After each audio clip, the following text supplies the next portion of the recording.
Welcome, everyone, to the second day of the Climate Change and Consciousness Book Fair. Other people will be joining us. Hi, Michelle. Hello. We have Hello, several other Michelle. people Hey, Rob. from around the Good to world see you, Michelle. Good to are, see you all. who will be trying to come in. So we'll just go with the flow of that. Samuel, wonderful. Samuel, Oh, hi. We saw you for almost. 1 minute. Yes, there he is. Welcome, Samuel. Wonderful. Great to see you. Yeah, it's too late here. That's why you can see even the lights is not But okay. we can see you, and thank you for bringing your voice into the circle. Okay, Thank you. thank you. So this series from Climate Change and Consciousness, there's Claire, honors those books that have been created, seeded by the original event. Welcome, Claire. We're all very excited to see each other, those of us who were at the original Climate Change and Consciousness, the first birth, you might say, of what is a global community. That was in 2019. I'm the founder and vision holder of Climate Change and Consciousness. And my name is Dr. Stephanie Mines, and I initiated the Climate Change and Consciousness intersection of personal and collective transformative awakening. And I began that in 2016. And by 2019, this vision that really came to me manifested. And the result is with us now in these books that have been produced by Rob, by Jen Kumo, by me, and by others who you will meet in this series. So the spirit of that intersection, that visionary, unprecedented leadership, that is really the essence of climate change and consciousness, that was always intended to include the arts, to include healthcare, to include, most importantly, weaving us into the web of life. Hello, Michael. Hello, Michael. Those directives were initiated, transmitted, and live on. And I'm very grateful for that. And so today we will focus on the vision and manifestation of that vision by my very dear friend, Rob deLaet, who, along with Claire Hedin, was the first set of eyes that I looked into when I arrived at the site where the event was to unfold, a 7-day event, rich with art, rich with presentations from stunning mentors like Vandana Shiva, Bill McKibben, Christiana Figueres, and others. The first eyes I looked into were Rob deLaet's, actually, and then Claire Hedin. That was my first meeting with these people who had applied, whose applications I had read, but I had not seen them.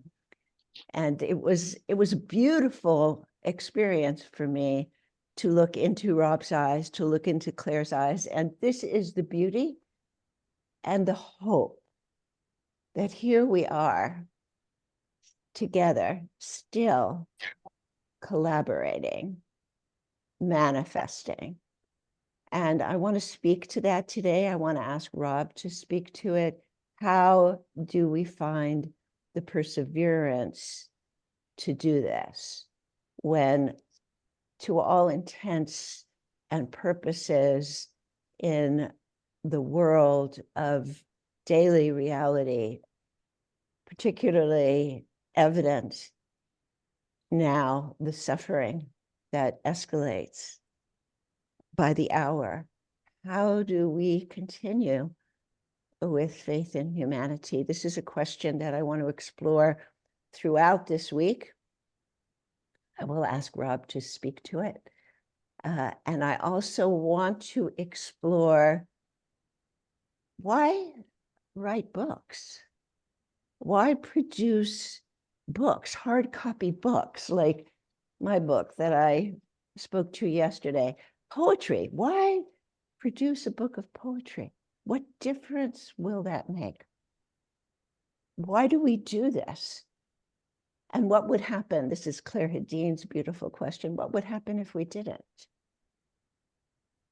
So I want to turn the conversation, which I intend to be interactive, over to Rob deLaet. Let me just say a few words about him. First, he is my dear friend. No matter what happens, what resonates between Rob and I is indestructible. I can hardly put words to it. Even in such a venue as this, I feel our allegiance, our unity. And that in itself really keeps me going, even when we don't see much of each other in person. I do want to say that Rob will have a surgery tomorrow. And hello. And I want us all to send love. The surgery will go very well. And he'll be off shortly thereafter to Colombia, to a climate gathering. So he knows the surgery will go very well. It is my intention as a regenerative health practitioner to be with him during that time. And I see Claire going there immediately to send him the healing from his beloved community.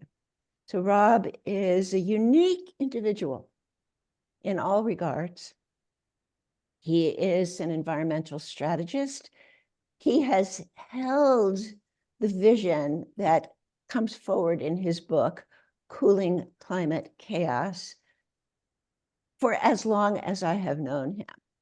So for me, the production of a book that summarizes and articulates coherently his unprecedented visionary leadership is extremely significant. It's the birth of a child. That's how I, as a woman, as a mother and a grandmother, that's how I experience it. This is his baby. He has a co-author, of course. Every baby needs parents. But the fact that the book has manifested is meaningful to me and to the world. What will be its impact on the world? That is something I want Rob to address. What is his stewardship for this coherent delivery of a vision I have heard from him, that I have supported him in for as long as I have known him? What does it take to put your unprecedented visionary leadership into form? I'm speaking as a woman. I'm speaking as a mother.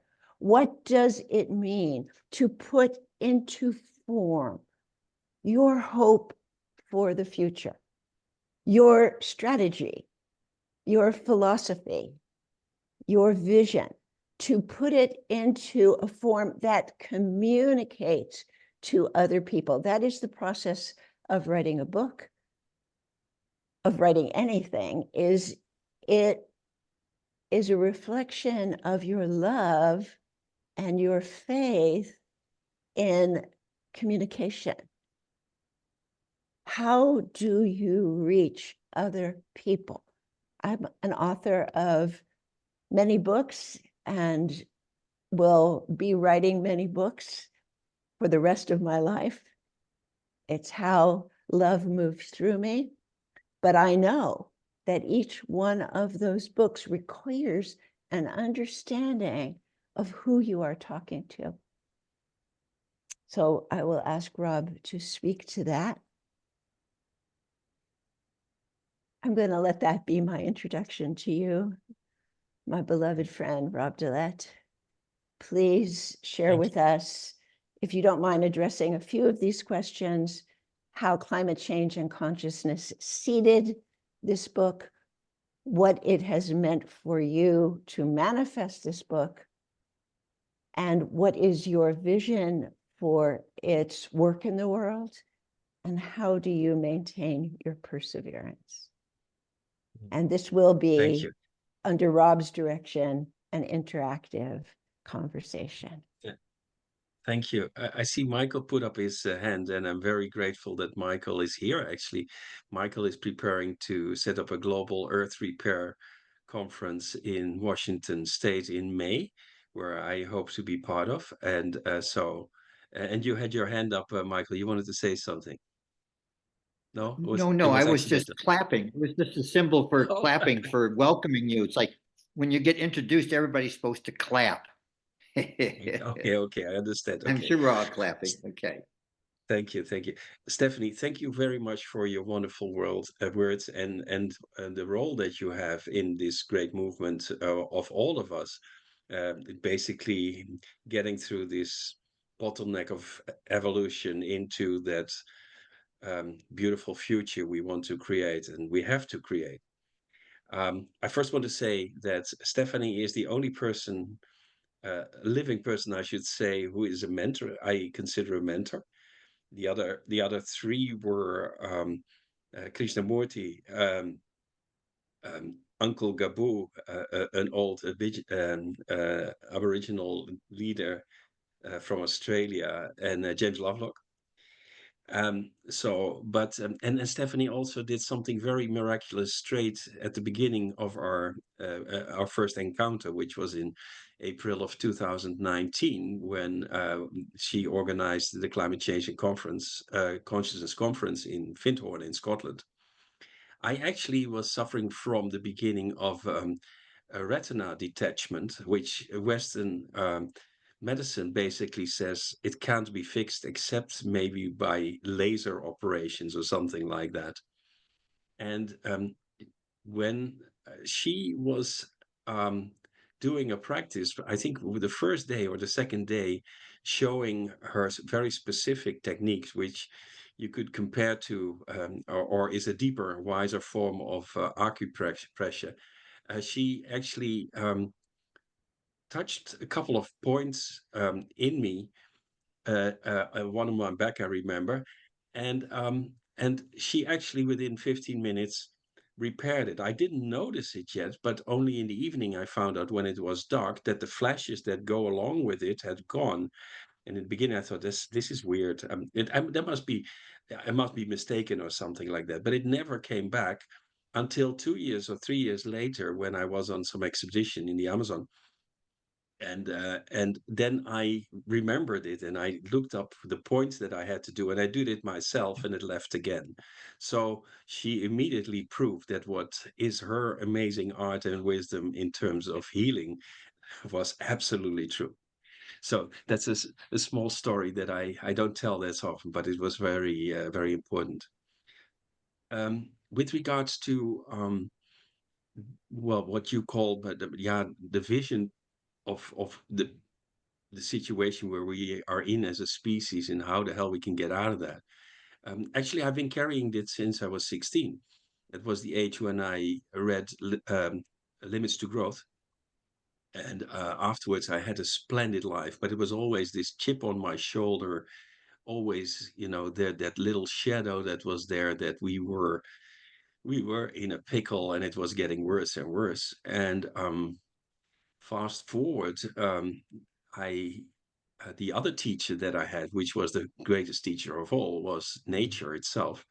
And in 2010, I bought a valley in the destroyed rainforest in Brazil, not in the Amazon, the other one, the Mata Atlântica. And as a human, I thought, I'm going to rewild there, I'm going to reforest there, and I'm going to offset my footprint. But what actually happened was that nature took me by my ear and showed me how incredibly beautiful, intelligent, loving, and strong she was. So it was a great education. And that also made me very optimistic, while I was completely aware of the disastrous outcome of climate change if we would if we wouldn't do the right things at the right scale and speed to get us out of the mess we're in, which I would consider a collapse, so that our numbers would dwindle to a very small portion of what we have now. And obviously the suffering in between wouldn't be exactly a ball. But I realized that nature bounced back so fast in that little valley. And I was graced by a lot of birds that came in. I always call it a refugee camp, because they felt so pleasant there. Springs came back. It got cooler pretty fast. And I realized that if you can do that there, you can do it anywhere, and things get back to normal quite fast. Again, fast forward, when I came to climate change and consciousness, um, which was an amazing affair, an amazing amount of people. And the first day was actually, we were actually sort of, there was something very strange happening and very powerful, because Polly Higgins, the founder of Stop Ecocide, had just died, and she was going to be one of the opening speakers. And but they had interviewed, I think, what did you interview her? I don't remember, Stephanie. But anyway, there was an interview with her. So instead of that, while she had just died, I think within 24 hours of the opening, we saw her speaking. And it was like as if her spirit was over the meeting. Anyway, so a lot of special people, also a lot of beautiful indigenous people who try to convince their, as they call, as the Kogi would say, their younger brothers to and sisters to wake up to how reality really works. On the Monday, Charles Eisenstein actually he gave a presentation, and he was talking about the Amazon rainforest. And that night after his talk, I got a visit from the Amazon rainforest.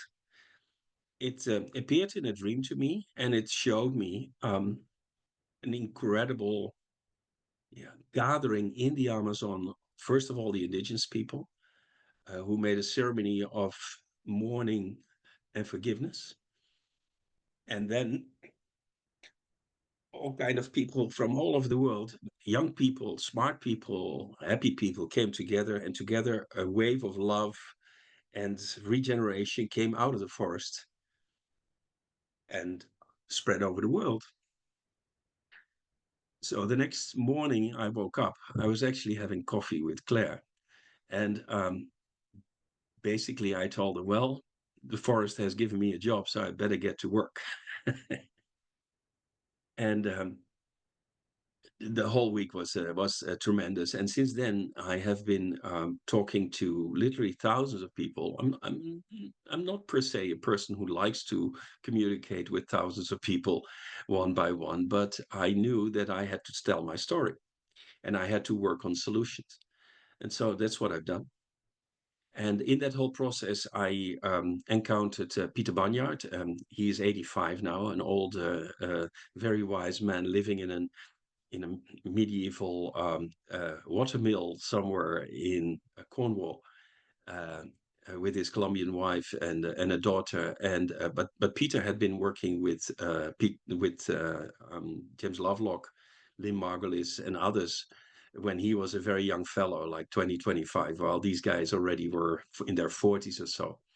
And he was in that circle of the ecologists, and he had been writing stuff about the planet's being alive, and the Gaia theory, and what kind of consequences that has on how you look at what the Earth really is, and what's wrong with the Earth, and what's wrong with us treating the Earth as we do.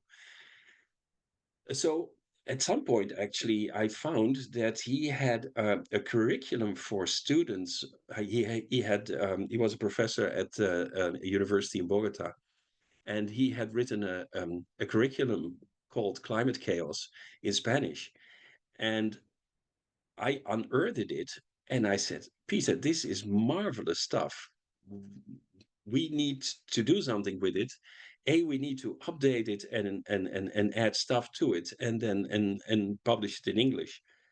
And he agreed, and so we went to work. So that was the core of the work, was basically an iteration of James Lovelock's Gaia theory of how you see the planet as a living being, with organs and basically with metabolisms to create the conditions for life to thrive locally everywhere, but also as a planet as a whole. So we found it was very logical to find out that a healthy planet creates the right kind of climate.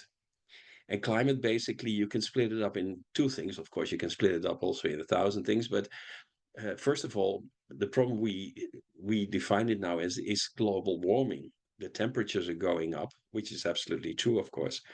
And the second thing, which is far more problematic than that is weather is getting more chaotic everywhere, leading to big droughts, stronger hurricanes, rain events, etc.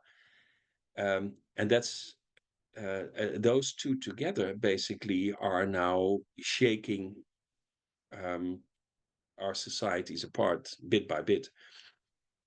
And these stresses that are increasing are also so dangerous, because now we are with 8 billion people all connected and basically all interdependent on each other. And so if that goes wrong, it really goes wrong. Those who we couldn't live without internet, we couldn't live without electricity, we couldn't live without the cities being being fed by the countryside and put food in, etc. So the whole thing would unravel very, very fast. So we sat down and basically we wrote this book, and the first part is basically how the climate really works, because all the focus on CO2 is a little silly. I'm not saying that CO2 is not heating up the planet. It actually does. There's no doubt about it. I'm not a denier. But it is not the largest reason why we have the phenomena that we together call climate change. The largest reason is the damage to the living biosphere that has the property of creating the right kind of atmosphere and weather and climate circumstances to basically live well. And that has gone wrong. And we have, if you quantify it, we have destroyed roughly half of global living biomass since we started with agriculture. And that's and so that diminished amount of biomass has a diminished power of regulating the processes for life to thrive on this earth. And we're now near tipping points, or we are in the tipping point, where that will go completely pear-shaped very fast. Basically, as I said, we are in, if you compare it to a human situation, we are at the threshold of multi-organ failure of the planet. Maybe I'll stop there a little bit because that's something to take in.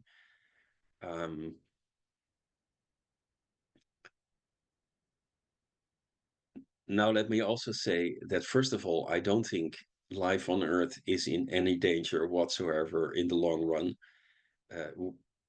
Our worst case scenario, human society collapses to, as Lovelock once said, a couple of hundred breeding pairs living in small in small ecological niches around the Arctic, which he later retracted. But nature would bounce back very fast, and temperatures would equalize, and the storms would go down, and the droughts would become less, and slowly new cycles of life would reappear.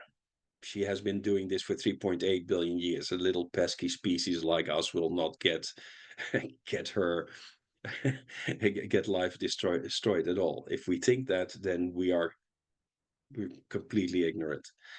Of course, what we do have, first of all, of course, the mission is basically to keep us alive and get ourselves through this crazy model of living right now too, into an abundant and more equitable world where we can live in combination in sync with nature, and basically taking part of the stewardship of life on Earth for future generations.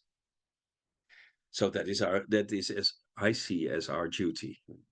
Trying, you quite often see, save the planet. The planet doesn't need to be saved, and if it even had to be saved, we are not capable of it. So that's not really the problem. So in this book, basically, it says that that one of the large parts, I'll just put one part that is missing in the climate models that now very deficiently describe what is going on and how you deal with it. And that's basically that the Earth as a whole has in its atmosphere atmospheric moisture streams that take care of both cooling and hydrating the lands. And one part that Peter Banyard worked specifically on was the biotic pump, which is a mechanism whereby forests, in fact, through the evapotranspiration of their leaves, form clouds and rain and also wind. And with that, basically, are able to get moisture deep into the continents that if there were no trees, it would all be like the Sahara. And if you take away those forests, then that rehydration process and cooling process is not happening anymore. And the one thing I forgot to say is that the moment that it's basically a two-phase cooling pump. First, so you take liquid water, and then you have to put a lot of energy in it to make it vapor.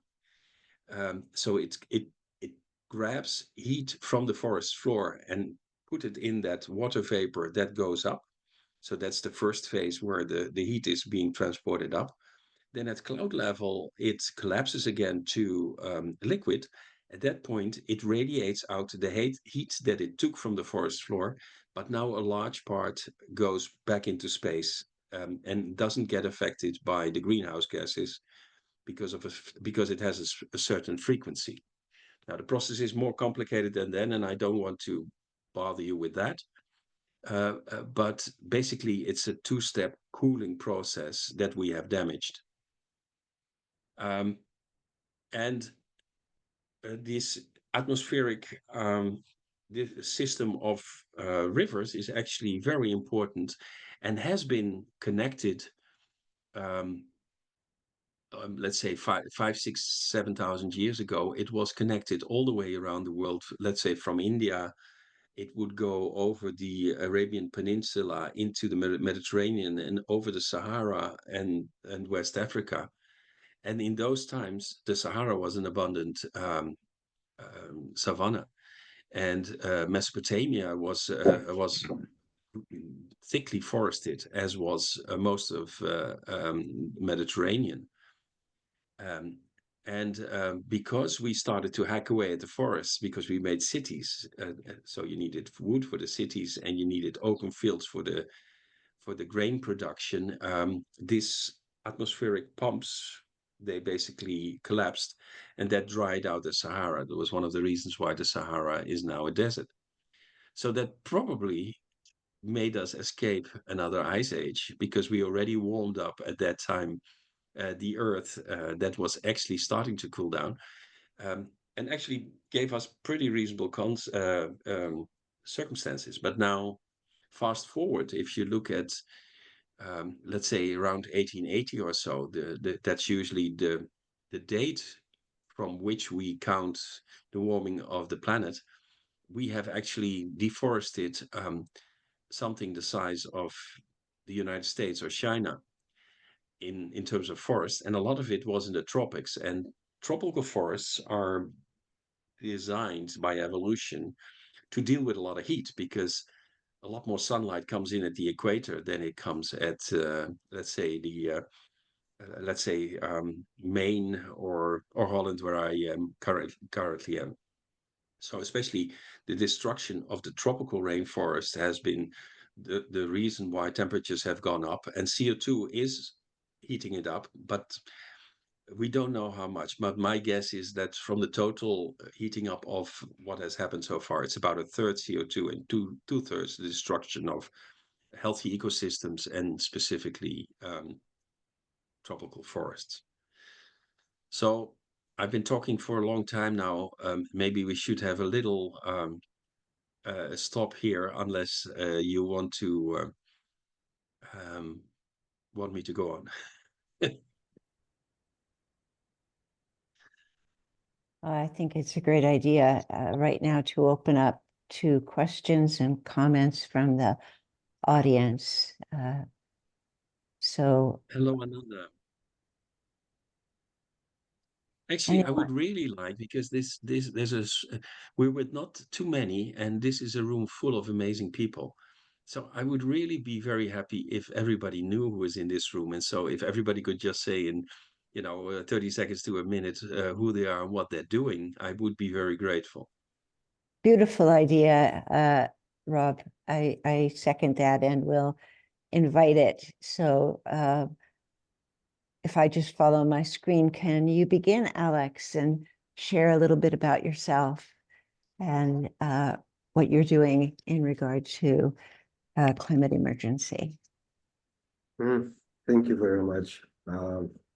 Great to connect with you all. It's a Zoom virtual room full of positive energy, full of light. It's a really pleasure to be here. My name is Alex. I am actually from Siberia originally. So I have a pleasure of reading Makarov and Gershkov in original language. Currently, I live in Mexico, in another powerful place of Yucatan Peninsula. And yeah, like, so my sphere of activity is kind of positive impact tourism or nature tourism. So I connect people with nature by actually going and visiting, and this is me. Thank you. Wonderful. And you have jaguars walking through the streets near your town. You've showed me a movie once, I remember. Yeah, it's jaguars here, and it's really snow leopards are here. So some beautiful cats in our life as well. Lovely, lovely. Well, let's just go on. Maybe you can give the sticks to somebody else, Alex. Oh yeah, thank you. I see Jennifer next on my screen. Thank you. Wow. What an august group of people. And I will just say that I've had a long and circuitous route from corporate manufacturing, General Motors, British Petroleum, to now holding space for mindfulness walks in nature and eco-lit writing, and kind of returning to my original love of climbing trees and breathing and being breathed in the forest. And so I guess I had to endure those early experiences so that I could figure out what I would give my life for. And so that is where I've come to. And I've loved hearing what you've had to say, Rob. I've heard it before, and it's such a good reminder because we get programmed into the CO2 conversation. And so I'm just, thank you for putting in perspective the biosphere, it's just, yeah. And so that's what I will say. And I see my very good friend Michelle Wilcox. Hi, thanks. I'm so glad to see you and feel you all. I've been connected with Stephanie for 10 years now and learned the TAR approach from her for helping with health in general and our inner and outer ecosystems, and also trauma resolution. I've been using it in the Southeast here. I'm in Louisville, Kentucky, and just got back from making a run down to Irwin, Tennessee, where a whole plastics factory with people was washed away, and a Latino community that will be one of the last to receive the big funds from the big cities. So I'm working with an organization here providing water filters and supplies, as well as all the other needs. I practice. I've always had a holistic mindset, and trying to make it even more complete and see more sides and practice as a mother and teacher of yoga and different things. And I, these days, as a practicing TAR approach practitioner and self-care teacher, I've been teaching people self-care to help with anxiety, eco-anxiety, or any anxiety. They might not label it that way, but it all comes around, and it's all connected. It's all connected.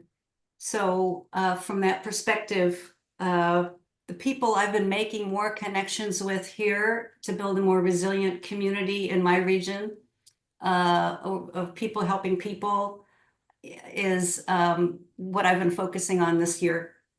And I'm glad to have the large perspective, but know that what I do with each person makes a difference too. And the more connections we have as things get wilder, the more helpful it is. So I'm glad for the connections with all of you, and we'll continue. And so glad to hear of your focus with this book, Rob, and you know, helping the water cycle again. Water is life, yeah, and helping us appreciate that more in a practical sense. I will pass the talking stick to Herb. Well, thank you, Michelle, and really excited to be here today. I guess first, I live just outside of DC, about actually literally 50 feet away in Maryland. I've been involved with climate as an activist and writer for close to 10 years or so. But like many of you, it sounds, I have also a passion and interest in holistic healing and looking at the world in the broadest possible way. I owned and operated a wellness center for years and brought in all sorts of esoteric practitioners and folks that were stretching the boundaries of reality of what was scientifically, sort of accepted. So, I feel a real a kinship and affinity. I've never met you yet, Rob, in person. I had hoped to a couple of weeks ago by going to New York Climate Week, but at the last minute I couldn't come.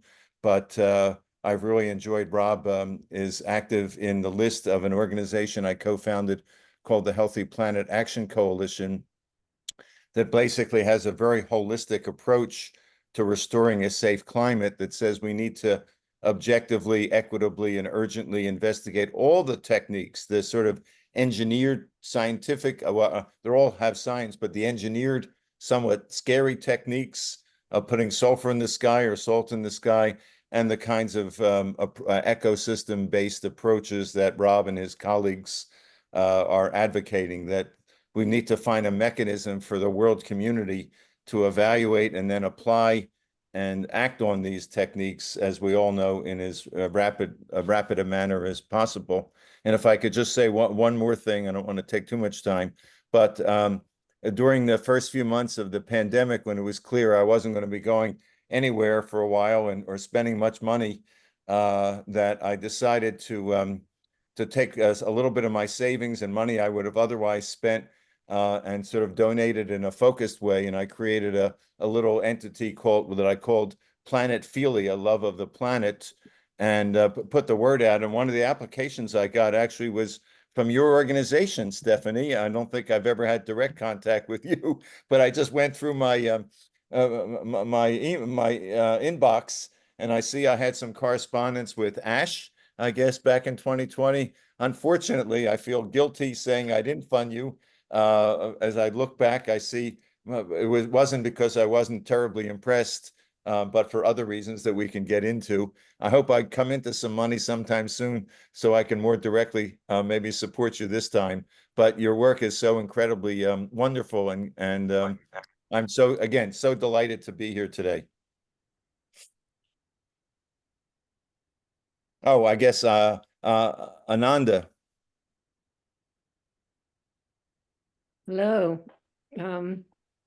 Nice to be here today. I have been growing food organically and meditating for over 50 years. And more recently, I sit on the board of a couple of nonprofit organizations, Regeneration Canada, which is promoting regenerative agriculture in Canada, and the Eco Restoration Alliance, who many of you are members of. And I'm also the author of 2 books. The first one I wrote during the pandemic was called Hydrate the Earth, the Forgotten Role of Water in the Climate Crisis. And the second book, which is going to be published probably at the end of this month, is called Restoring the Pillars of Life. And one of the chapters is about Rob. Says I interviewed many interesting people shared their stories in the book, and Rob was one of them. So that's about me. And also during the pandemic, I was part of an Indigenous teaching circle, and that was where I met Kimberly Chappell, who has just popped in. So I'm going to pass the stick to you, Kim. Thank you, Ananda. And hi. I'm so sorry to have missed the talk. But it's really nice to connect with you here. I'm on the southern shore of the Great Lake Erie in the Great Lakes bioregion, sharing that with Ananda.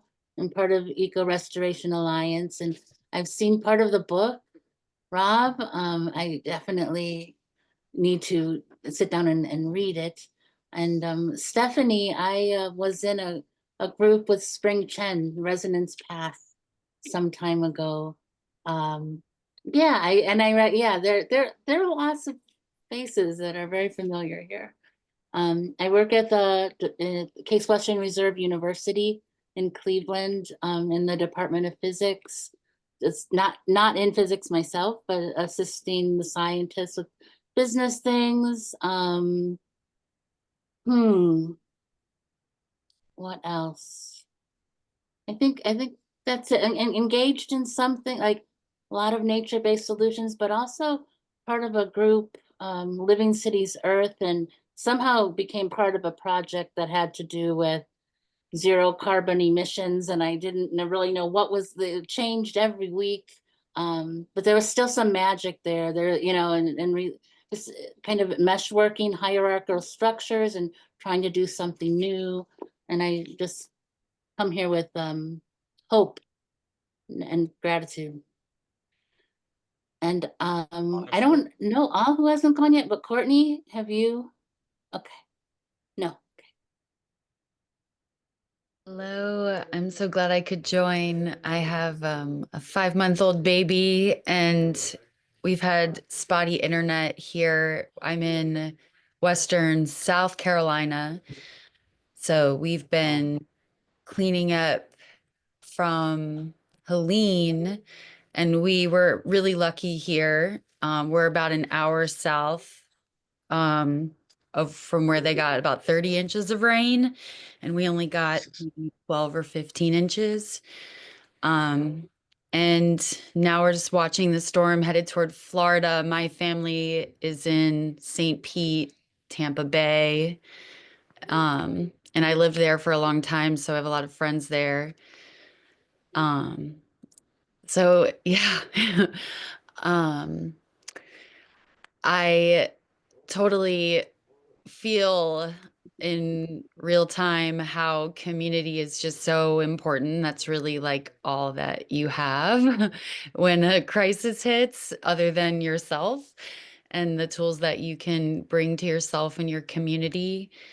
So, yes, I've been studying with Stephanie since 2020, and I also have been her assistant for a couple years now. And I'm just so grateful for the resources that she has taught me. And I feel like a responsibility to try and memorize them a little better in case everything gets washed away and I have no internet. Like, what do I have in my brain? But I'm also a massage therapist and a yoga teacher, and I just moved to some land right before my baby was born, and am slowly trying to figure out how to garden. Something I've been wanting to do for a long time is grow food. So slowly but surely. Yes, thank you for listening. Claire, have you gone? Thanks, Courtney. Hi, everyone. I've actually written little post-it notes because everyone who's speaking and just being in a shared environment with you all brings forward different things that feel relevant, like in this moment. So one of them, I don't know if the people who actually know me, whether you know this about me even, is that a while ago I filed a Rights of Nature initiative at our state capital here in California. And that I got input from Polly Higgins and CELDEF and various environmental groups. And I was working towards getting input from Indigenous elders here. It was a collaboration. I did it as an open document. My argument for people to support it was, please contribute. Contribute what you'd like to see in a Rights of Nature legalized in the actual Constitution of the United States, so that you don't have to keep repeating yourselves, like achieving this win and then having to deal with this loss as the laws change and change and change, that game that happens. So if anyone would like access to that, I'll put that link in there just from a practical perspective, because it's for anyone to use to adapt however you see fit, modeled on some of the things designed by other countries and also other towns. Another thing, I guess the first thing I should say is that I'm an artist, a healer, an educator, and a musician. So I grew up in nature. Like, I grew up spending hours in the forest and hours by the sea, in England. And that informed me as a creative being. It fed my awareness of the tactility of space and helped me over a very long period of time understand that I am very empathic. I'm an empath, and that means that I feel things that don't necessarily belong inside of myself, and then I have to try and make sense of them. And because that was affecting how I experienced myself, how I experienced other people, because it got really confusing, I then developed an online school called Dynamic Emergence, and that helps people study that there are different ways of knowing and different ways of being, and that those two things influence each other, and that within that bubble, there's a knowing bias that we have. And our culture, the Western culture, the capitalist encouraged culture, has a knowing bias towards a very small way of understanding ourselves. It's not spatial at all. It's not sensory. And it has very little understanding of the emotional. And so it's not informed in a holistic way.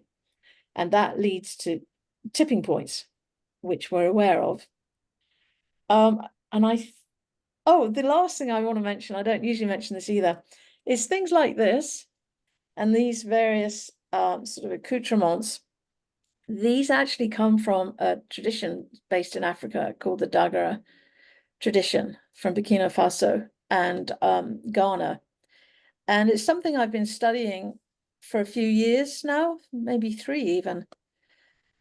And the reason I do is because it's focused on the spirit of the wild, the spirit of earth, the spirit of forest, the spirit of ocean, and the spirit of mountains. And it's an active interaction with elemental beings that do operate in ways that we don't necessarily see with a rational knowing bias. I know people who are here probably have your relationship, otherwise this might not make sense to you, right? This context. So I've just been paying attention. I turned 60 last Friday, the 4th, and I've just been paying attention, thank you, all my life, because I am shocked. I'm shocked at our lack of understanding of how we belong and how we're designed, and the potential that just lives in us to emerge in ways that are really stunning and exciting and inspiring and kind and intelligent. So I'm here to be in good company, to be inspired, to contribute, to learn, and to help make a change. Wonderful. Thank you. That was probably more Thank than you. a minute. Thank you. Thank you, Claire. It's good to see you. Thank you. So I think we have Michael and Timothy. Michael, can you say hello? Hello, everybody. I feel a lot of kinship here. I also have worked with natural healing at various times. And the main thing I'm doing right now is I'm running, I have a Global Earth Repair Foundation, and we're putting on a very large event, May 2025. Rob deLaet is one of our keynote speakers and one of the people really informing the conference. It's a conference that brings global how to cool the planet by greening the planet and via the hydrating the earth and the hydrological cycle. So I know Ananda really studies that a lot, and Rob, and I'm sure Herb Simmons has been in there too. And I haven't told many people about the conference yet. We're just getting ready to really start doing the announcing, but Rob is coming, and Ananda wants to help in some way, and Stephanie offered right away to help us publicize it. And so thank you, Stephanie, for just immediately saying yes to what we're doing. And Herb, definitely, you're all invited now. Because you know about this. I'll stick a little thing in the chat, but it's globalearthrepairfoundation.org is our website. And we are hoping to really help change the narrative of how to fix the climate through our conference and involve a lot of people. So you may hear more about us. But I also want to touch briefly on another thing I do. I started a Fairy and Human Relations Congress 24 years ago now. And we have an annual event of people that talk to nature, talk to elementals, talk to mountains. We talk to the waters, the animals. So I hang out with this great group of people. Some of them are indigenous, but mostly we're what I call ourselves the European mongrels. But at any rate, we have a great time associating with these fairy beings and other devas, etc. So Claire, it was great to have you open up and come out of the closet. I'm out of the closet as a fairy lover now. And it's a pleasure to be with you all. And I'm glad to see you're laughing instead of frowning at me. Okay, take care, and lovely to hear more from Rob. I just want to mention that Rob has posted in the chat his generous offer to send the PDF of his book, Cooling Climate Chaos, to anyone who asks for it. No purchase required. And he's already done that while we've been speaking. He has already sent his book to many of you, and anyone who asks will receive a PDF of the book. And that's the spirit in which he offers his wisdom. may I just mention that Rob really needs to find a publisher in the US or the UK or somewhere that can make a more affordable copy of his book than the, Michael. so anyway, maybe he's Yeah. figured it out, but if anybody Hey, who I can have help good him. news.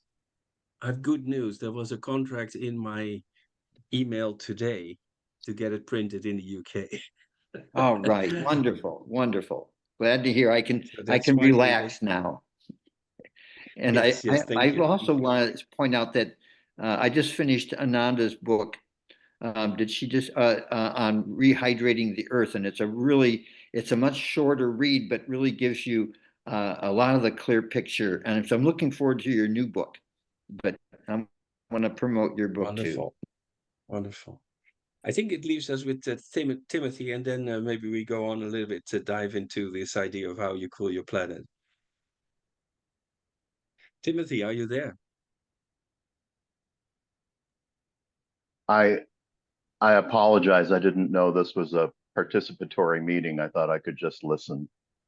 It's okay. You don't have to. But I didn't want to anonymously drop out. Anyway, it's very nice to meet all of you, and next time I'll appear. Thank you. Okay, no worries.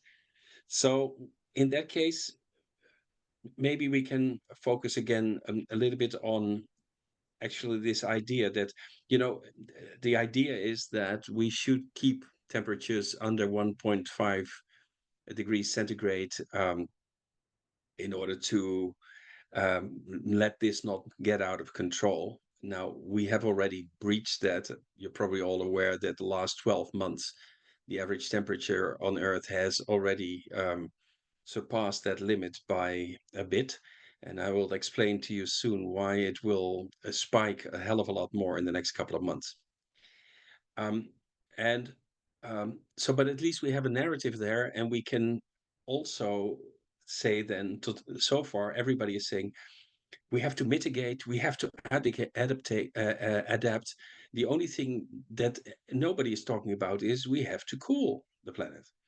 So it's a completely it's a self-defeating strategy to only think that we can only lose slowly from this climate monster.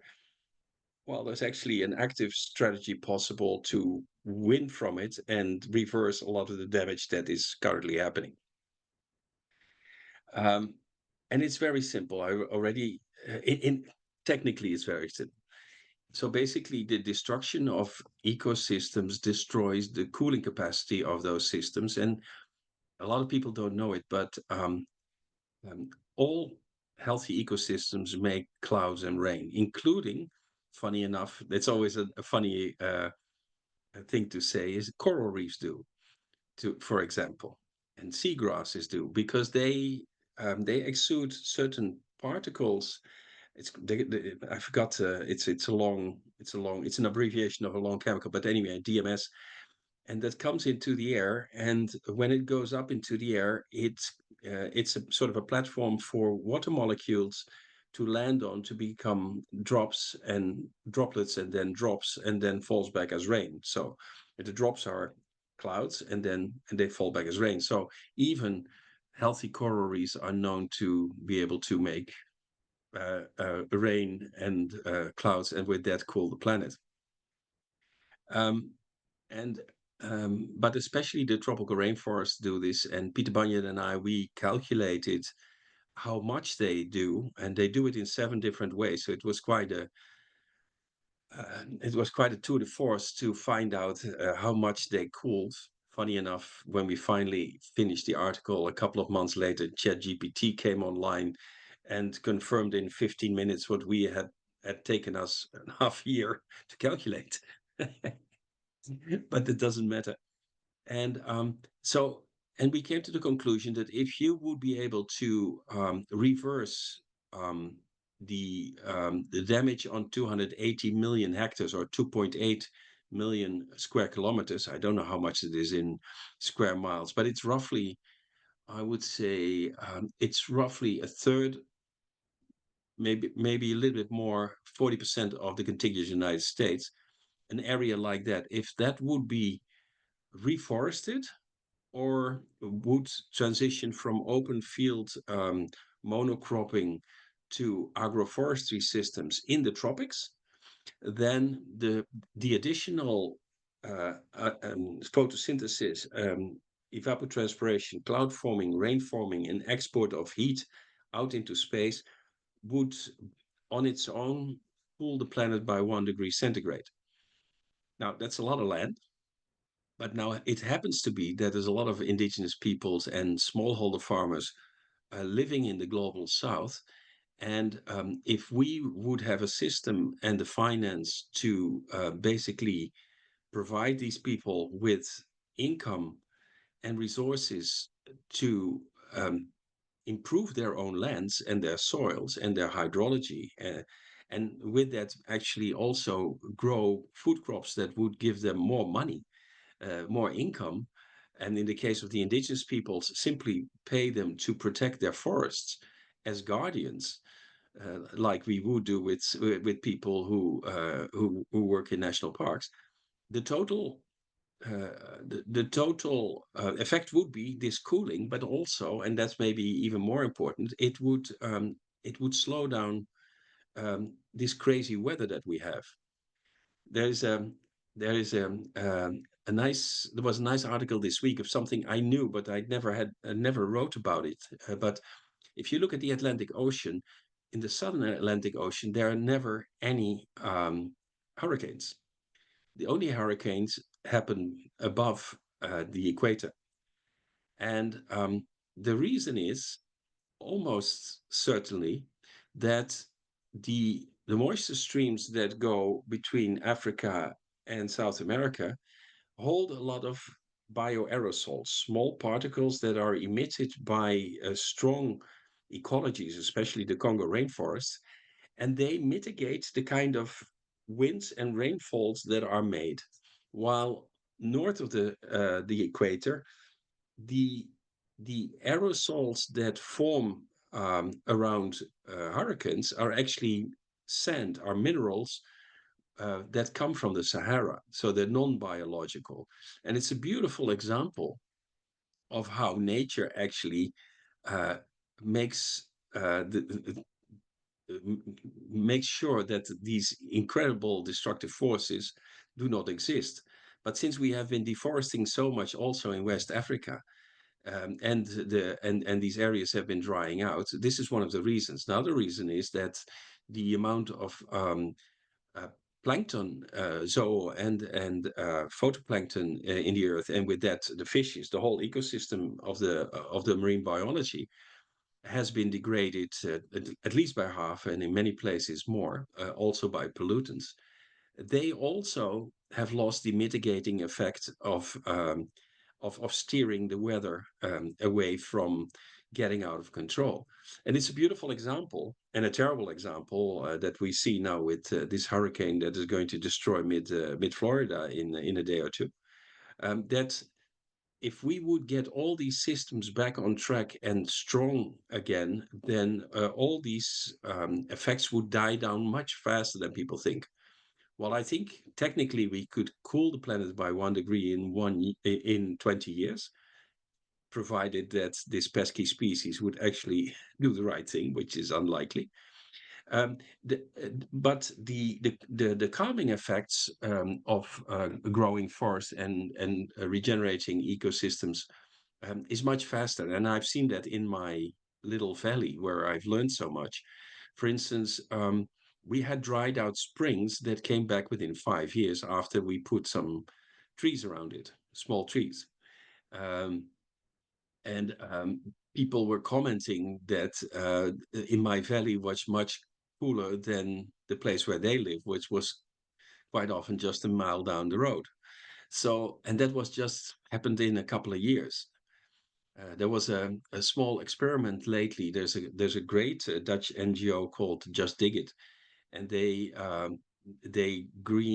help green parts of Kenya, Tanzania, and all some other countries as well, and really at large scale. They have done a couple of 100,000 hectares now, and they asked the help of a Eurosat to monitor what the effect was. And in one place, there was a there was a large dried out piece of land, hundreds of, maybe thousands of hectares, I don't know the size. So you have this baked clay, you know, with all the cracks in it. And if there would be rain, it would run off and then it would dry up and it would stay cracked again. So they made simple earthen ridges in it. So in the downslope, so they would just, the water, when there was rain, would just stay there and percolate in. And because there were enough seeds in the ground, within 4 months after they did that, the grasses and other vegetation would be maybe a foot to 2 foot high in these half moons. And from space, they could see that the temperature in the area which they had done was already 0.4 degrees lower than in the control area where they hadn't done it. So, and that's 4 months after. It's only 0.4, but it's a nice start. And it shows again, and the humidity in the soils was a lot higher, which is very important for the continuation of life to emerge again and start making soils, because you need the cover of green, and you need the moist to let soil bacteria and fungi start to come back and colonize this earth, and with that also they also put back a lot of carbon in the ground, which is definitely also a very healthy thing to do. So it's just a few stories of how cooling can be done both locally and globally, pretty fast, if we wrap our heads around it, understand the story, and then finance it and make that finance available for especially in the global south and the people in the rural areas to do that work, and with that actually increase a lot their well-being and their safety, their food security and water security, and which actually will help us, our food security also, because it's a matter of time that the dice are rolled, and it could be in 5 months from now or 5 years from now, but there will be a large collapse of global food production, where these things would hit in several food baskets at the same time. Then you get enormous inflation, food inflation. Then people can't afford food anymore, and then you get Arab Spring kinds of situations where people go to the streets and basically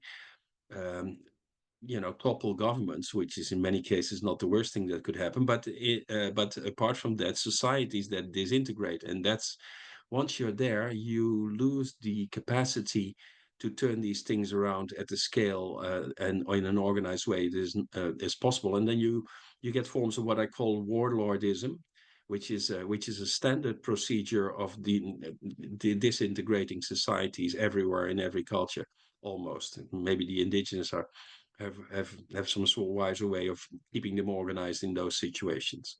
So that's another story I'd like to tell, is that it's really possible to cool the planet, and that the effect is fast. And if we don't do it, well, we're in for a bad time.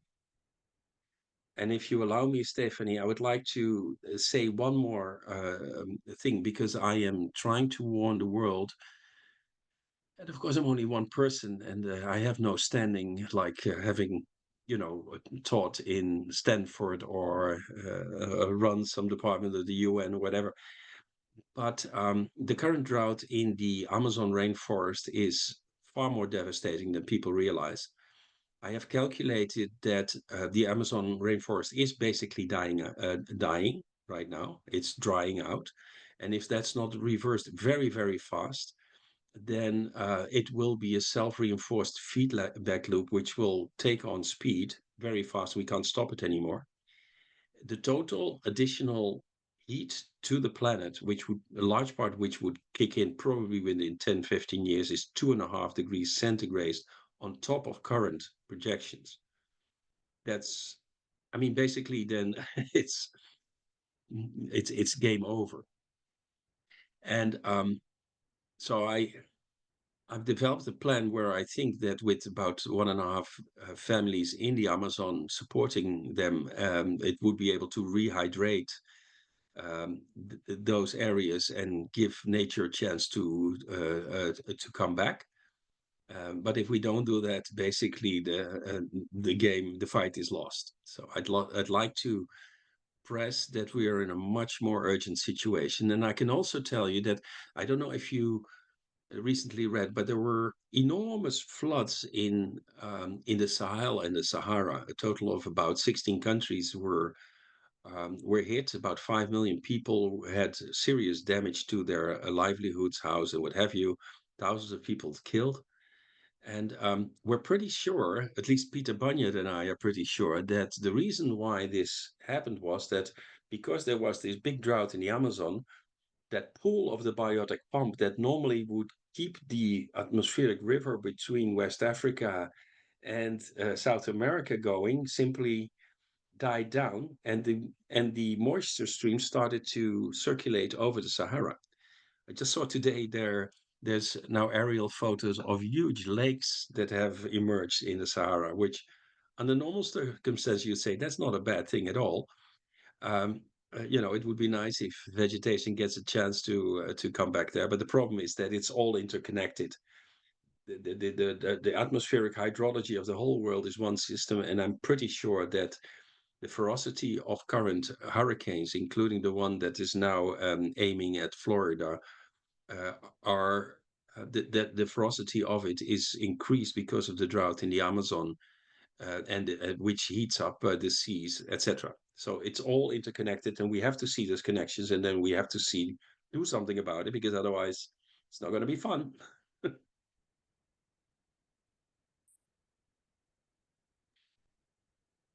Thank you so much, Rob. And it is really revelatory to me to see how you have codified this visionary leadership that you've been sharing with me over the duration of our relationship, how it has become much clearer, much more succinct and specific, so that you can in fact communicate it in a way that arouses other people to action. And even as you're speaking, and I, of course, perceive you from the standpoint of the assessment tools that I have cultivated in over 40 years of studying human development, that the joy of providing this service with such alacrity is indeed the key to your perseverance, despite health challenges and whatever other challenges, financial challenges. You have kept going, as I have kept going, as Claire has kept going, as all of us have kept going with our visionary leadership. And I can see that in you. So the answer to my question, how do we keep going? And Claire referenced this actually yesterday in day one of this series. There is a joy that we experience that regenerates us. And of course, that is the focus of my work, which is human development and the evolution of consciousness. That's really what climate change and consciousness is about. What can we do to expand consciousness? Question about the Koji prophecy. Yes, we are quite familiar with it, Jen. Thank you for bringing that in. Koji prophecy was actually part of climate change and consciousness, and we are continuing to be in dialogue with the Koji. Yes. I think Michael would like to say something. Yeah. Thank Okay, you. Yeah, great. absolutely. Yeah. You are so eloquent there, Rob. And I immediately say, have you had a chance to talk to President Lula in Brazil? Is there any chance you can get through to him? It seems like you having a good talk with him might be of help and for the Amazon. I'm just curious if somebody should get you together with Lula. Well, thank you, Michael. Of course, I would immediately grab the opportunity. I think, however, so in the COP in Cali that is coming up starting next week somewhere, there's actually, it is, first of all, is chaired by Susanna Mohammed, who is the Minister of Environment of Colombia, and she is half indigenous and half Palestinian. Then you have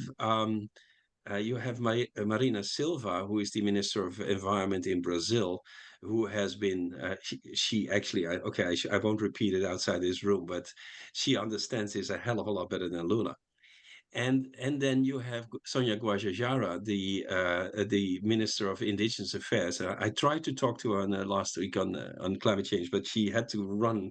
I was at the film viewing We Are Guardians that you put in there, and she was also speaking there, but she had to go. But anyway, so these three women leaders, all with indigenous roots, somehow I think need to grab the moment, or will understand that this is the moment to do something about this, and empower the indigenous peoples to basically take back their forests and take care of it.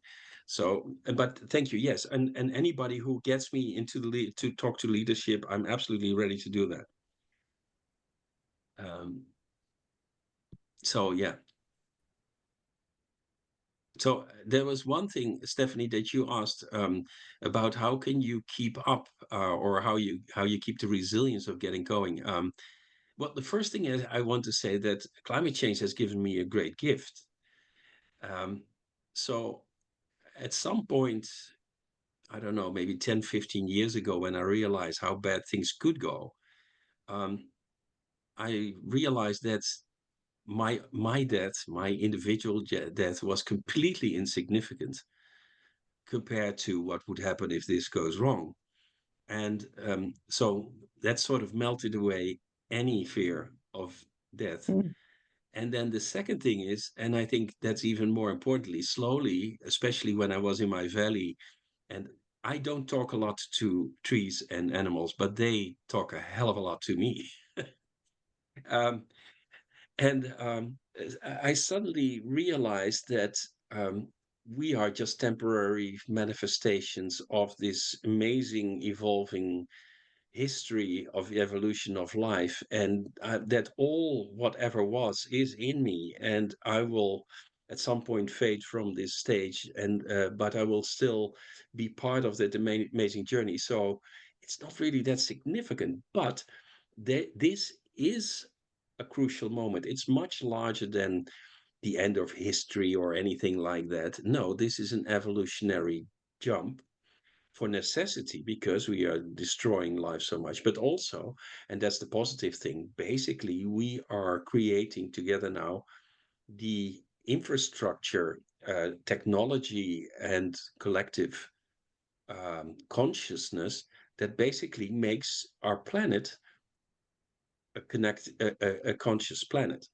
So it is the planet herself that moves a step up in evolution from a certain unconscious biosphere that is organizing itself to a really conscious planet that then probably, but that's beyond me, will look into universe and suddenly finds out that it's actually not as empty as people think.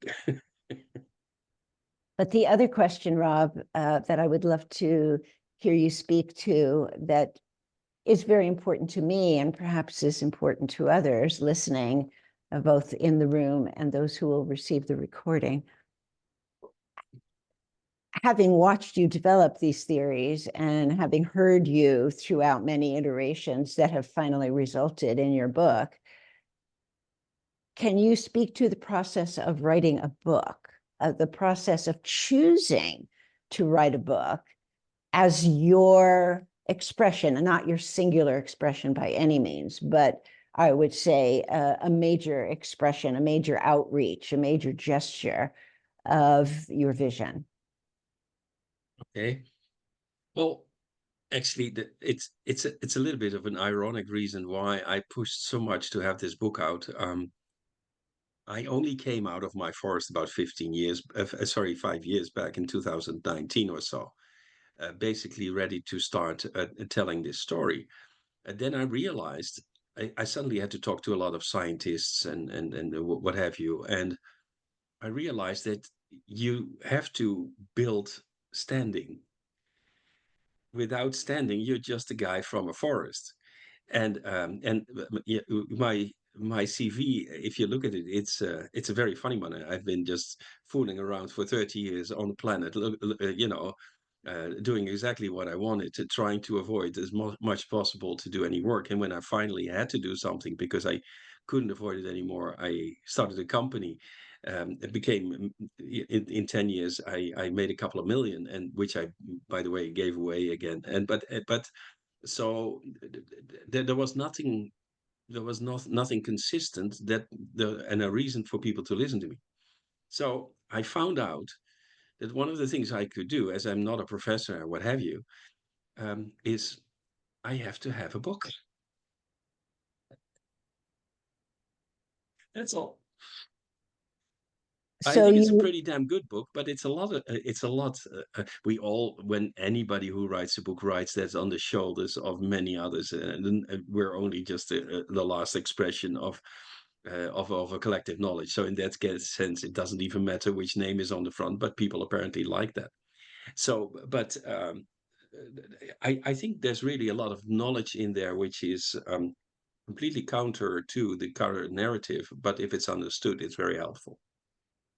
yeah, so you're basically articulating many of my thoughts, which is if your passion to deliver your message is so consuming, you will undertake the strenuous discipline of organizing the language into a form that will become a book that is readable by other people. That discipline enhances your capacity to communicate. I feel from my own experience, and I am aware of others having the experience, that in the process of doing it, of writing the book, you are regenerating yourself. The discipline, the mental discipline, the organization of your ideas, plus this very important component of speaking to an identified audience. And of course, your book will go beyond that audience, but identifying what that audience is and directing, it's like a love affair, directing your attention, your love, your passionate communication to that audience evolves your consciousness. That's my experience. I mean, I'm 80 years old, and my capacity to write books just seems to keep increasing. You know, the last book that I have now at the publisher, which is the biography I was invited to write of a Maori matriarch who is the wisdom holder of Parihaka, the site, the original site of the development of the nonviolent passive resistance in Aotearoa. Beautiful. Literally the day after that manuscript with her approval was submitted to my publisher, I started another book. And that I'm not bragging about that. I am using that as data. That regenerative capacity is accelerated by the act of codifying your vision. And I believe that's deeply a spiritual event. And I am touched by the fact that as I hear it now, you actually had a dream at Climate Change and Consciousness related to Claire, who is with us this moment, which is very exciting to me. And out of that was really sort of the conceptus of cooling climate chaos. And the title of the book, I believe, is brilliant, because it's not only this theory of how hydration can be regenerated and redistributed to do its own regenerative work, it's also speaking to the way in which, on a neurological level, we have become chaotic from the heating of the planet. And how do we rehydrate ourselves? That, of course, is my work. And that interface, you know, between the data that you're explicating and my understanding of the human reference point for that is perhaps its own book, but absolutely needs to be articulated. And that's very much my work. I try to articulate it in poetry, in healthcare systems. So I feel even more excited about the seedbed of climate change and consciousness. I want to invite everyone here to join, if you like, at the same location where you registered for this program. I also want to announce that this program goes on for the rest of the week. And tomorrow, our very own Jen Comeau will be speaking to her book, The Inside of Me, which you might say is another form of rehydration. And as a mother and a grandmother, about to have a new grandbaby in our family, and also restating the directive of climate change and consciousness to serve the children of the future, Jen has gifted the world with a book that does precisely that. And she will be speaking to that tomorrow.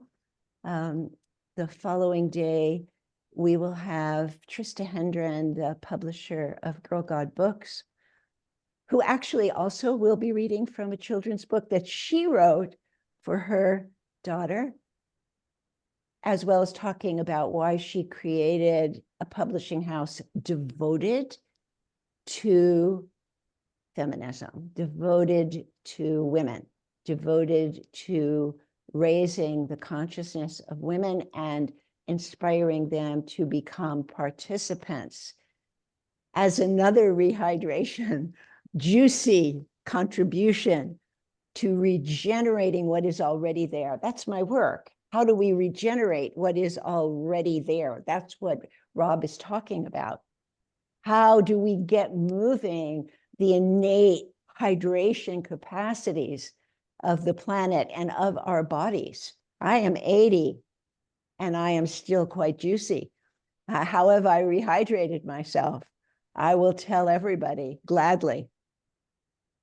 And then the last day, the very embodiment of everything that I'm talking about, the magnificent Dr. Anita Sanchez will be our closing presenter. Her presence and involvement in climate change and consciousness is something I am grateful for every hour of my life. So please attend the other events. You already have the Zoom room. Consider joining Climate Change and Consciousness and becoming an active participant. If you want to make a donation for this series and for the continuity of climate change and consciousness, please do. My books, The Great Physician that I read from yesterday, The Secret of Resilience, the proceeds from these books do not go to me. They go to my nonprofit outreach, Climate Change and Consciousness, and the Tara approach. So thank you. Thank you. And any closing comments before we bring this beautiful gathering to I would closing? like to, Stephanie. Yes, please, Claire. In all our wonderful talk about women and women rising, I am just so grateful for the beautiful men who are here today. And when you were sharing, Rob, in particular, because you're sort of the feature today, the featured sharer, and you did something you often do, which I always fall in love with you again when you do it, and that is you get tears, you get emotional. And I pictured you in that moment when it was happening, or one of the moments, being with Parliament, for instance. That's one of my reference points, you know, being with people who might not know how to relate to that. And I imagined myself being there with you as kind of the fierce speaker upper that turns it around, like on the person who might be trying to minimize your message because of your ability to be a whole person. That it is an ability. to be a whole person, to show up with our emotions and our information. You know, that passion. Thank you. Yes. So I absolutely love you. And the 3 people that I met at the Climate Change and Consciousness Conference were you, Rob, you, Stephanie, and Anita. Mm. And another day I'll tell the story of Anita and I meeting because it's hilarious. It was sort of this accidental coming together where I thought she was someone else and she thought she was going to something else. So on these 2 occasions, we ended up with these great conversations. And of course, now we're still friends. So there is a guiding hand to everything that we're doing. That's part of our resilience, thinking about how do we keep going. We keep going by tapping back in to that which is sourcing us. And I, in a way, feel like there's less energy needed when we collaborate with that largerness. Yeah. And when we're tired, we must rest. You know, we must take care of ourselves because only we know our physicality. And when we're pushing beyond our edges and our limits that are no longer sustainable or healthy or kind to self. And by reaching out and by being honest, I've learned so much over the last however many months that the more honest I am about what I'm experiencing, however vulnerable it makes me feel or concerned about how I'll get responded to, something in me stays soft. And I think that is somehow also part of our resilience, is to be able to say soft, find that softness inside. I think people relate to it. I think people understand it. And the people that reject it, we wouldn't have reached them anyway, you know. So that's what comes to mind. And I'm really grateful for everything you're putting together, Stephanie, for this week. Yes, that's lovely words, Claire. But I think I also would like to finish by thanking Stephanie a lot to, keeping up the leadership of climate change and consciousness. Thank you so much. And I want to close by reminding everyone that Rob will be resting peacefully on a surgical table tomorrow and feeling transformational healing from all of us. I am going to be there with everything I've got, accompanying you, Rob, and I Thank you. feel grateful to the event that was multifaceted, extremely challenging, complex, and the full story of which has never been told, really, the story of climate change and consciousness and what happened at that seminal event. Perhaps that full story will be of use one day. But to feel the benefit of a community that lives on in whatever form it lives on, and that I have the honor of stewarding that, just to have Rob and Claire and the rest of you as a community of faith is extraordinary, extraordinary compensation beyond my wildest dreams. So thank you everyone for attending today. Please come back and tell others about Jen Camo and the inside of me, particularly, I would say, educators, mothers to be. My daughter will be there, Jen. My daughter Rachel has helped with some of the promotion for this series, and she is pregnant with our next grandchild, and she'll be with us tomorrow. And for the rest of the series, please, we welcome you into the climate change and consciousness community. Thank you, everyone. Thank you, Stephanie. Thank you, Rob. Thank you so much. Bye-bye. Thank you.